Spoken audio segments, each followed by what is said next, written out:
This was a job no one could refuse. All you had to do was stand inside the square, and you'd earn $50. Mike didn't believe it. He thought the boss was joking, but the boss turned and walked away, ready to find someone else. Seeing he was about to miss the chance, Mike grabbed the boss and said he would give it a try. Yeah, I'll do it. Very good.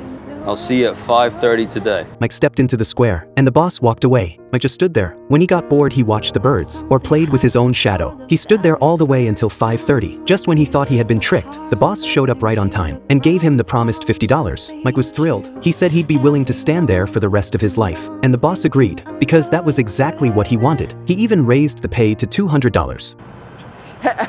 Yes, absolutely. I'd love to. Very good. Great. The next day, Mike showed up on time. His friend passed by and asked him to go skateboarding, but he turned him down, saying he had to work. His friend was shocked, since there wasn't even anyone watching the square. Mike looked around and stretched 1 foot out of the square. He wanted to see what would happen, but that day, he stood there until 8 at night, and the boss never came. From that day on, Mike never dared to step outside the square again.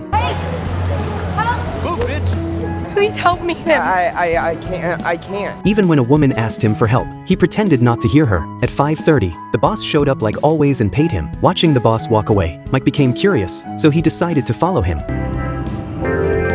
When he saw the clown, Mike felt something he couldn't explain. 20 years passed. The young man was now middle-aged. His salary had increased to $500. He missed his younger self, and often traced skateboard tricks with his fingers in the air. 30 more years passed. Now he was an old man, and his salary had risen to $2,000. But the boss hadn't aged a bit. That day when the boss gave him his pay, But I'd like to retire now if I could. Mike finally retired. He stepped out of the square that had trapped him his whole life. On the way home, he took off his expensive watch and traded it with a passerby for a skateboard. He placed the skateboard on the ground, but the moment he stepped on it, he fell to the ground. He held onto the railing, trying to jump like he used to, but no matter how hard he tried, he just couldn't do it.